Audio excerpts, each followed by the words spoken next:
It was supposed to be a perfect night, our first date night in what felt like forever.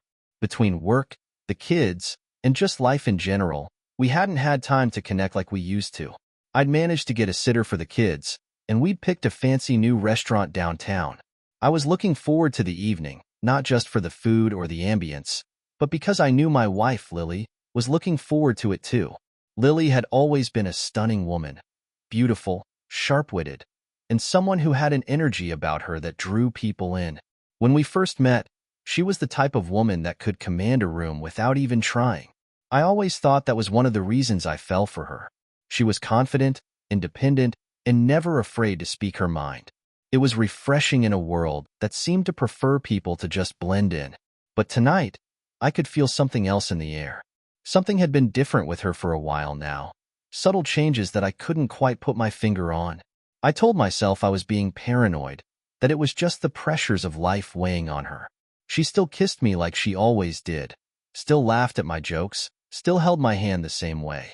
But there was an undercurrent of distance, an invisible wall I couldn't cross. Still, tonight felt different. We were at Atlantico, a high-end Italian place that had been on our list for ages. The candlelight, the low hum of conversation, the clink of wine glasses, it all created this romantic atmosphere that, for a moment, made me think that maybe things were going to be all right between us again. "Are you happy?" I asked her as we sipped our wine. She smiled, that kind smile she always reserved for me, the one that made everything feel like it was going to be okay. "Of course I am," she said, her voice soft, almost a little too soft. "I'm happy with you, with everything." I wanted to believe her, but deep down, there was this gnawing feeling in my stomach. Something was off. But for tonight, I pushed it aside. We were here together. That was enough.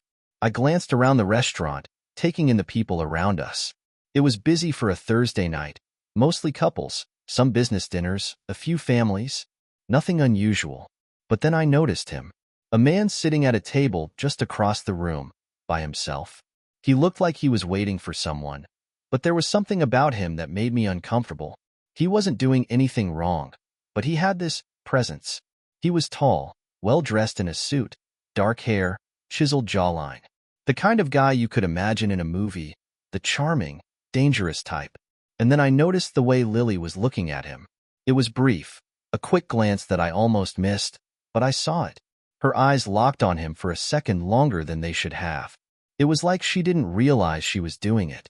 Like her gaze just lingered there without her control. My stomach churned. I felt a flicker of doubt that I couldn't explain away. "Do you know him?" I asked, trying to keep my tone casual. Lily blinked, her eyes snapping back to me. "What? Oh no, I don't think so." "Okay," I said, pushing the feeling down. "Just wondering." She smiled again, a little too quickly, and we went back to our conversation. But I couldn't shake the feeling that something wasn't right. There was a shift in her energy, an almost imperceptible change in the air. I couldn't explain it, but it felt like something had shifted, and I was only just beginning to see it. And I had no idea how much that glance would haunt me as the night wore on. I tried to focus on our conversation, but my mind kept drifting back to that man. The way he sat there, confident, seemingly waiting for someone. And then, that look Lily had given him. It was just a glance, but it felt loaded. I told myself I was overthinking it. It was probably nothing. But even as we shared a laugh over some silly story I was telling, I couldn't shake the image of her eyes flickering toward him. Lily wasn't the type to be easily distracted. At least, she never used to be. She had always been so present when we were together. But tonight, her attention seemed to wander, just a little. Her smile seemed a touch forced, her laughter a little too loud. I watched as she took a sip of her wine, her eyes flicking back to him again. What bothered me the most was how subtle it was. There was no overt sign, no obvious flirtation, but there was something in the way her body language changed when she looked at him. She sat a little straighter, her posture suddenly more open. The way her lips curved when she smiled wasn't the same. It was like she was on the verge of saying something, of reaching out, but stopped herself just in time. I pushed the thought aside, trying to focus on the positives. We hadn't had a night alone together in so long, and here I was, letting my own paranoia ruin it. So I started to talk about something else. Something lighter. I cracked a joke about our neighbor's awful lawnmower, trying to make her laugh. And for a second, it worked. She laughed, her shoulders relaxing, and the tension in her face disappeared. But my mind wouldn't stop racing. Eventually, the food came. We dug into the pasta, savoring the rich flavors, but even then, I couldn't help but notice Lily's distracted glances. Every now and then, she would steal a glance at the man across the room, as if she couldn't help herself. He hadn't moved from his spot since we'd arrived, but something told me he was aware of her attention. I wasn't sure how, but I knew it. I decided to try something. I leaned in, pretending to whisper something romantic into her ear, but I also let my eyes flicker toward the man as I did. I wanted to see if Lily would react. Would she notice that I had seen her looking at him? Would she try to hide it? To my surprise, she didn't flinch. Instead, she leaned into me, smiling as if I had just told her something sweet. I kissed her cheek, but something inside me was unsettled. There was no guilt in her reaction, no embarrassment. If anything, she seemed comfortable, too comfortable. As dinner continued, I pushed my suspicions aside, trying to enjoy the evening. We had a nice bottle of wine, and after a while, I could feel the old connection sparking back between us. We reminisced about the early days of our relationship, laughing at how awkward we were at the beginning. But even as we joked, something in the back of my mind kept reminding me of the man at the other table. By the time dessert arrived, I was starting to feel better. The tension I'd been carrying around had begun to fade, and I was starting to think that maybe I was just being paranoid. Maybe I'd read too much into a few small moments. That was, until the unexpected happened. The man at the table stood up. He straightened his jacket, looking like he was preparing to leave. But as he did, he glanced directly at Lily. Their eyes locked for a second. A long, slow second. I felt something in my chest tighten. I couldn't quite place it, but it was a feeling I'd had before. Like I was witnessing something that wasn't meant for me to see. Something secret. The man smiled at Lily, not a casual smile, but one with meaning behind it. One that was shared between two people who had a history. It was like they had a private joke, a private world, that no one else could see. Lily's lips parted, just a little, as if she was about to say something, but she stopped herself. Then, without another word, the man turned and left the restaurant. Lily exhaled slowly, almost like she was relieved. I watched her closely, wondering what I had just witnessed. She didn't say anything. She didn't even look at me. She just took another bite of her dessert, her eyes trained on the plate in front of her. But I wasn't fooled anymore. Something had happened between them. Something more than just a chance encounter. And it wasn't just a glance. It was a connection, a knowing. I could feel my pulse quicken. The uneasy feeling in my gut had returned, stronger now. I wanted to confront her right then, to demand answers. But I didn't. Not yet. The night wasn't over. And I needed to know more. The ride home from the restaurant was quiet, almost too quiet. Lily stared out of the passenger window, her face illuminated by the passing streetlights. I wanted to ask her what was on her mind, but my own thoughts were a storm of questions I couldn't yet put into words. When we pulled into the driveway, Lily smiled at me, the kind of smile that said, "We're okay, aren't we?" I wasn't sure anymore. I nodded back, playing my part, and followed her inside. She kicked off her heels by the door, her usual ritual, but even that felt performative tonight, like she was trying too hard to seem normal. As she headed upstairs, I lingered in the living room. I told her I'd clean up the kitchen and join her in bed soon, but the truth was, I needed a moment to collect myself. I grabbed a glass of water and stared at it for a long time, my mind replaying the moment her eyes locked with that stranger at the restaurant. I couldn't shake the way she'd stiffened, the way her smile had faltered. I wasn't the jealous type, never had been, but something about tonight had unsettled me in a way I couldn't ignore. For the first time in years, I felt like I didn't really know my wife. When I finally went upstairs, she was already asleep, or at least pretending to be. Her breathing was even, her face serene. I stood in the doorway for a moment, torn between the urge to confront her and the fear of what I might uncover. Instead, I slid into bed beside her and stared at the ceiling, feeling the weight of 1,000 unspoken questions pressing down on me. If there was something to uncover, I'd find it. But not tonight. Not yet. For now, I'd wait. But deep down, I knew that waiting wouldn't make the truth any easier to face. The next few days felt like they moved in slow motion. Lily was distant, but not in an obvious way. It was as if she was holding something back. Some kind of wall had gone up between us, and I could feel it, even when we were together. She was still affectionate, still the woman I'd married, but her actions were off.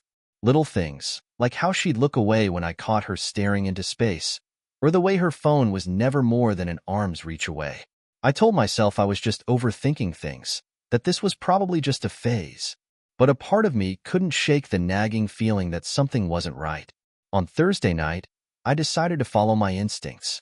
Lily had gone out for drinks with a friend from work, a last-minute plan she'd mentioned at dinner. She kissed me on the cheek before leaving, promising to be home early. As she closed the door behind her, I waited until I heard the car start up, then I made my move. I grabbed my coat and followed her. I didn't know what I expected to find. Maybe it was paranoia, or maybe just a gut feeling that I couldn't ignore. I kept my distance, staying a few cars behind, watching as she drove through the city, stopping at a bar that was a few blocks away from our apartment. It wasn't a place we'd ever been before, a dark, divey kind of spot that didn't exactly scream casual girls' night out. She parked and went inside, and for a while, I just stood there, my breath fogging up the cold night air. It was crazy, right? I shouldn't have been doing this. This wasn't me. But the fear of what I might find drove me to action. After a few minutes, I saw him. The man from the restaurant, the one she'd looked at, the one who'd shared that moment with her. He came out of the bar, looking around like he was waiting for someone. I felt a jolt of panic in my chest. And then I saw her. Lily walked out of the bar, her laughter carrying across the parking lot. She wasn't alone. She was with him. The man. My heart dropped. I could feel it in my throat, a tightness that spread through my chest, suffocating me. They didn't seem to be in any hurry. They stood there for a moment, talking, their heads close together. And then, to my horror, he kissed her. It wasn't a casual kiss. It wasn't just a friendly peck. It was real, deep, the kind of kiss you share with someone you've been seeing in secret, someone you've been hiding from your spouse. I couldn't breathe. My legs felt like they were made of stone. All the air seemed to leave the world around me. I wanted to scream. I wanted to march up to them and demand answers. But I didn't. Instead, I watched as they said their goodbyes, and she drove off, leaving him standing there, watching her go. I don't know how long I stood there afterward. It could have been minutes, or it could have been hours. The only thing I could hear was the rush of blood in my ears and the constant, gnawing ache in my gut. Eventually, I got in my car and drove home, but it felt like I was moving through someone else's life. Nothing felt real anymore. When I stepped inside, everything was exactly how I'd left it, except for the sudden, crushing weight that had settled in my chest. Lily was already home when I arrived, sitting on the couch, her legs tucked underneath her. She looked up when I walked in, but didn't say anything. Her eyes were a little too bright, a little too wide, as if she was trying to gauge whether I knew what she'd just done. "How was your night?" I asked, my voice coming out colder than I intended. She hesitated, then smiled weakly. "It was fine. Just a couple of drinks with Jane from work." I nodded, not trusting myself to say anything more. I wasn't ready. Not yet. I didn't know what I was supposed to feel. Anger? Betrayal? But all I could feel was numb. Later that night, I lay in bed next to her, my back to her, staring into the darkness. I couldn't bring myself to look at her face, to read the lies in her eyes. I was too afraid of what I might find. The woman I thought I knew, the woman I had trusted for so many years, was not the woman lying beside me. The truth was there, hanging in the air between us, thick and suffocating, and yet, neither of us had the courage to face it. But I knew one thing for sure. I would. The next day felt like it was happening in a dream, a bad one I couldn't wake up from.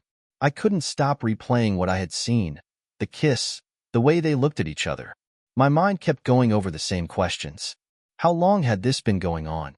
How could she do this to me? When I came downstairs that morning, Lily was already awake, sipping her coffee in the kitchen like nothing had changed. I wanted to scream at her, demand answers, but I couldn't bring myself to. Part of me still wanted to believe it was all some mistake, some misunderstanding, even though I knew deep down it wasn't. Instead, I did the only thing I could think of. I acted normal. I kissed her cheek, like I did every morning, and sat down to have my coffee. We talked about mundane things, the kids, plans for the weekend, and the weather. But under all of that, there was this thick, suffocating silence between us that neither of us dared to break. After breakfast, I knew I couldn't keep pretending. I had to confront her. I couldn't go on living like this, with all these questions festering inside me. So, I waited until we were alone, and then I simply asked her, "Is there something you need to tell me, Lily?" Her reaction was immediate. She froze for a split second before quickly recovering, but I saw it. Her eyes flickered with guilt, and her hand gripped the edge of the counter a little too tightly. "What do you mean?" she asked, her voice betraying her a little. I took a deep breath, trying to steady myself. "Last night, I followed you. I saw you with him." Her face went pale, and for a moment, she didn't say anything. She just looked at me, her mouth slightly open, like she was trying to come up with an explanation, but couldn't find the words. "You kissed him, Lily," I said, my voice quiet but firm, "right outside the bar. You kissed him like you didn't have a care in the world, and I need to know why." She looked away, her eyes darting to the floor. For a moment, she said nothing, and I could see her struggling to form an answer. The silence between us was so thick, it was suffocating. She started, but then she stopped herself. Her shoulders sagged as if she had given up on holding it together. "I'm sorry," she whispered, barely audible. "I never meant for it to happen. It just did." I stood there, feeling the weight of her words settle over me like a heavy cloak. "How long, Lily? How long has this been going on?" I asked, my voice trembling with a mixture of hurt and anger. Her eyes flickered back up to mine, and for a moment, I thought I saw a flicker of shame there. She seemed to hesitate, unsure of how to answer. Finally, she spoke, her voice small and broken. "It's been a few months now. I never planned it. I swear. It just started out as a friendship, and then it just went too far." "A few months?" I echoed, the disbelief and pain evident in my voice. "How long were you going to keep this from me? How long were you going to lie to me?" She shook her head, tears welling up in her eyes. "I'm so sorry.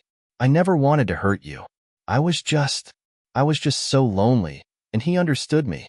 You've been so busy, and I felt like you weren't really here anymore. I didn't know how to deal with it. I never meant for this to happen, I swear." Her words stung, each one like a punch to the gut. I wanted to believe her, to understand her pain. But it was hard to see past the betrayal, to see her as the woman I once knew. All I could feel was the gaping hole where trust used to be. "And you think that's an excuse?" I asked, my voice rising now. "You think that because I've been busy, it's okay to sleep with another man? To lie to me for months?" Her face crumpled in regret. "I never meant to hurt you, I swear. It was a mistake. A horrible, selfish mistake." I took a step back, the anger bubbling up inside me. "A mistake? You call it a mistake?" I shook my head, my chest tight with the weight of everything I had just learned. "This isn't a mistake, Lily. This is a choice. You chose him. Over me. Over us." "I never wanted to choose him," she pleaded, her voice cracking. "But I was so lost. I was so empty. And he filled that. For a little while." The words hung in the air between us, heavy and final. I wanted to scream, to yell at her for everything she had taken from me. But there was something else, too. A deep, aching sadness that felt like it was swallowing me whole. For a long time, neither of us said anything. I just stood there, staring at her, trying to wrap my head around everything she had just told me. But it didn't make sense. How could she do this? How could she betray me like this after everything we'd been through? "I don't know if I can forgive you," I finally said, the words tasting like ash in my mouth. "I don't know if I can ever trust you again." "I understand," she whispered, tears streaming down her face. But please, please don't leave me. I love you. I'm so sorry. I'll do anything to make it right. I looked at her, my heart breaking into pieces. She was still the woman I loved, the woman I had shared so much with. But now, all I saw was someone who had shattered everything I believed in. I need time, Lily, I said, my voice rough. I need time to figure out if this can be fixed. But right now, I can't even look at you without seeing him. Her sobs filled the room, but I couldn't bring myself to comfort her. I couldn't. Not yet. I turned and walked out of the room, the weight of her betrayal pressing down on me like 1,000 tons of stone. The woman I loved was gone, and I wasn't sure I could ever get her back. As I stepped into the hallway, I felt like I was walking away from everything I had ever known, and it hurt, more than I could have imagined. The days that followed felt like I was trapped in some sort of fog. I could barely focus on anything. Work was a blur, and when I came home, I was met with a silence that seemed to swallow me whole. Lily tried to talk to me, tried to apologize, but every time she opened her mouth, the words just felt hollow. She was sorry. She loved me. She'd never meant for it to happen, but none of it mattered anymore. I had always thought that if I found out something like this, I'd know exactly how to react. I imagined I would stand my ground, throw her out, maybe even walk away with my head held high. But the truth was, I was a mess. I was angry. I was heartbroken. And I was exhausted. I wanted to scream at her, to make her feel the pain she had caused me, but something held me back. Maybe it was the years we'd spent together. Maybe it was the kids. Or maybe, just maybe, I wasn't ready to let go of the life we'd built, even though she had already torn it apart. She was still here, still trying to fix things, still begging me to give her a second chance. But how could I? Every time I looked at her, I saw the man, the kiss, the lies. I saw a stranger where my wife used to be. That night, as I sat on the couch, my phone buzzed in my pocket. It was a text from a number I didn't recognize. I opened it cautiously, expecting the usual spam. But what I saw made my stomach drop. It was a picture of Lily and him at the same bar. Only this time, it was more than just a kiss. The photo showed them close together, smiling, her head resting against his chest as if they had been together for years. It was intimate, personal, and it made my skin crawl. I stared at the picture for a long time, my heart pounding in my chest. Who had sent this? Why now? The message below the photo was even more chilling. Just thought you should know. I couldn't watch this go on any longer. You deserve to know the truth. I didn't recognize the number. It could have been anyone. One of their friends, someone from work, or maybe someone who just couldn't stand to watch the lie continue. Either way, it didn't matter. The picture was proof of what I already suspected. This wasn't a one-time mistake. This was a full-on affair. I felt a surge of heat in my chest, a mixture of rage and disbelief. My hands trembled as I set the phone down. I didn't want to react, but everything in me was screaming for action. What was I supposed to do now? How could she have done this to me? I thought back to the night I followed her. The kiss. The way she had looked at him like I didn't even exist. And the pain hit me all over again. Deeper this time. Lily came into the room a few minutes later, her eyes red from crying. She had clearly been waiting for me to say something, anything. But I couldn't look at her. Not after seeing that picture. I took a deep breath, trying to keep my voice steady. Who is he, Lily? I asked, my words slow and deliberate. She flinched, as if she knew the question was coming. She had already apologized 100 times, but it was clear she wasn't prepared for this conversation. He's someone I met at work, she said, her voice shaking. It wasn't supposed to happen. We just got close. It was stupid. I was stupid. Stupid, I repeated, the word tasting bitter on my tongue. So you're telling me that this whole thing, this affair, it was just a stupid mistake? She looked down, unable to meet my eyes. Yes, I thought I was just getting attention, and then I couldn't stop it. I didn't know how to pull away. I stood up, pacing the room, my mind a whirlwind. How could she say this? How could she act like it was just some silly thing she had fallen into? It was more than that. It was betrayal. It was a choice. She had gone to him, time and again, even when she knew the damage it would cause. She hadn't even tried to stop. I turned back to her, my voice rising without warning. You didn't just fall into this, Lily. You made choices. You chose him over me. Over us. You had an affair with him, and you kept it from me for months. And now, you expect me to just forgive you? You expect me to just move on like nothing happened? Her face crumpled in agony. No, I don't. I don't expect you to forgive me. I don't deserve it. But I need you to know that I never meant for this to go so far. It was a mistake, and I'm so sorry. I don't know what else to say. I wanted to scream, to tell her how much she had destroyed everything. But instead, I found myself speechless, standing there in the middle of the room, unable to even look at her. The silence stretched between us like a gaping chasm, and for the first time in our marriage, I didn't know if I could bridge it. I had loved her for so long, but now all I could feel was the weight of her betrayal, the hollow space where trust once stood. I finally managed to say, in a voice that felt foreign to me, I don't know if I can keep doing this, Lily. I don't know if I can keep pretending everything is fine when it's not. You broke me. You broke us. Her sobs filled the room, but they did nothing to soften the ache in my chest. I had loved her so fiercely, so completely, but that love felt like a lie now.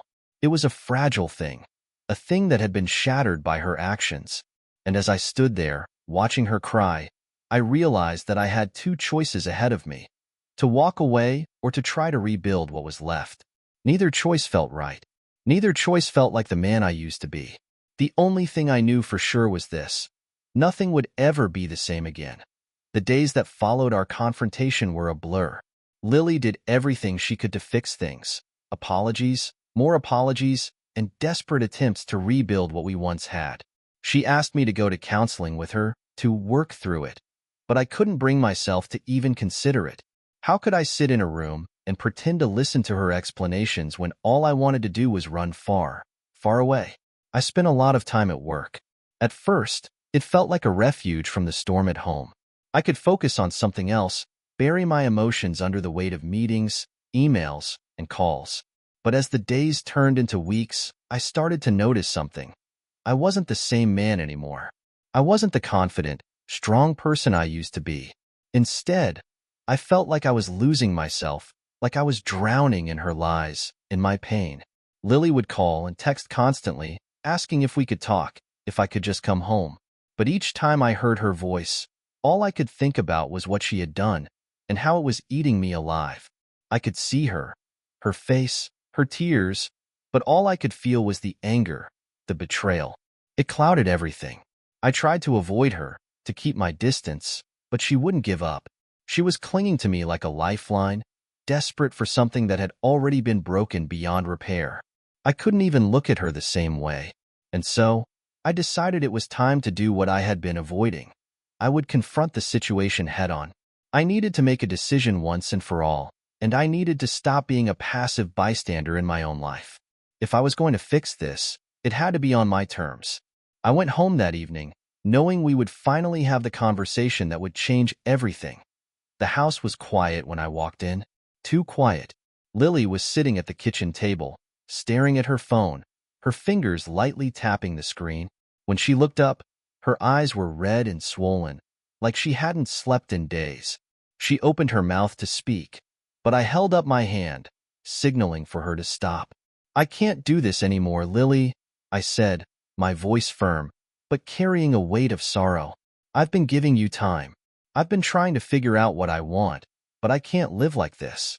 I can't live in this constant state of not knowing where we stand. She blinked, looking confused, and then panic slowly spread across her face. What do you mean? What are you saying? I'm saying I need you to leave. The words felt foreign, cold, but they were the only words I could say. I need space. I need to breathe. I don't know if I can ever look at you the same way again. You've broken my trust, and I don't know if I can ever get it back. She stood up, her face pale, her hands trembling. No, please. Don't say that. Please, don't leave me. I'm not leaving, I said, my voice steady. But you need to leave.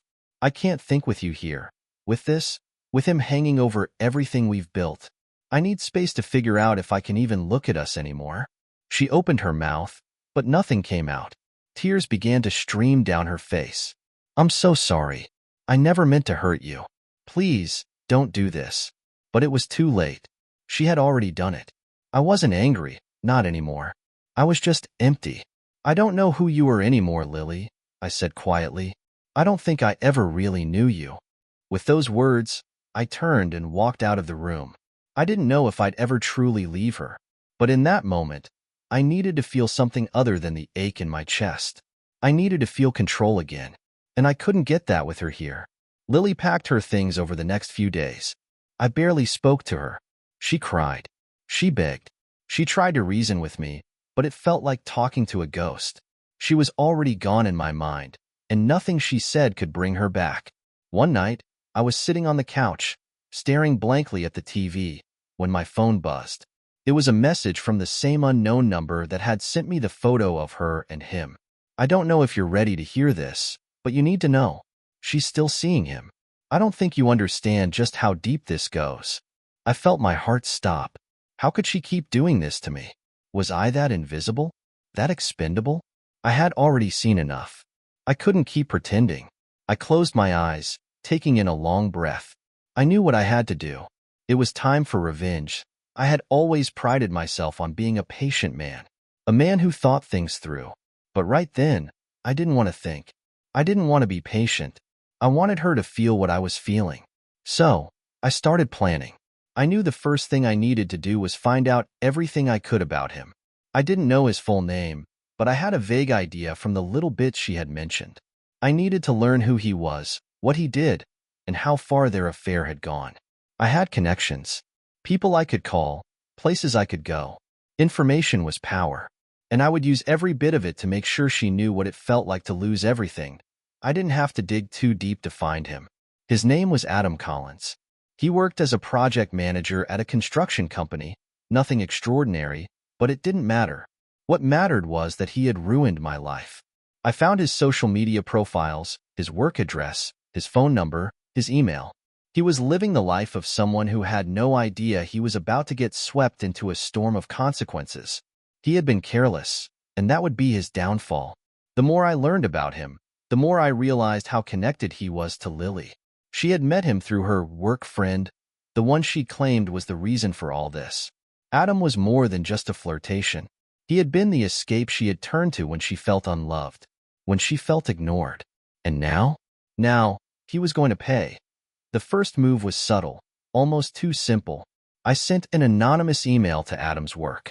Just a little tip, an inside source who knew what was going on. I didn't have to say much, just enough to make sure his employer had a reason to take a closer look at his recent performance.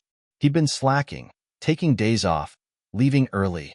It wouldn't take much for them to start digging. I also sent a message to his wife. I didn't know if she knew about him and Lily. I didn't care. I had to make sure she knew everything. The meetings, the hotel rooms, the dates, every last bit of their affair. It wasn't my business, but it was the price he had to pay for ruining my life. As I watched everything unfold, I could see the cracks starting to form in Adam's life. His employer had already called him in for a talk about his productivity. His wife had started making calls. And Lily? Lily was unraveling. She begged me, repeatedly, to forgive her, but I couldn't. I couldn't because I knew that no matter what she said, she had already shown me who she was. And I wasn't sure I could live with that anymore. The thing was, watching Adam squirm didn't bring me the satisfaction I thought it would. At first, it felt good. But then, it just felt hollow. It was never going to make me feel whole again. It was never going to bring back the trust we'd lost. I started to realize that revenge wasn't the answer. Watching their lives fall apart didn't bring me peace. It only kept me tied to a past that I needed to move on from. I had hurt them, yes, but in the process, I had hurt myself too. I had become a version of myself I didn't like, someone who thrived on bitterness and anger. I had to let it go. I had to move forward. I wasn't going to heal by dragging others down with me. It wasn't easy. It wasn't fast. But eventually, I let go of the anger. I stopped plotting, stopped looking over my shoulder. I started focusing on my own life, my own healing. And in time, I found that I was stronger than I had been before. I'd learned something important. Revenge may feel sweet in the moment, but peace is worth far more. And so, I chose peace. It didn't matter anymore whether she learned her lesson. It didn't matter what Adam did. What mattered was that I had moved on, and I was going to be okay. And for the first time in a long time, I believed it.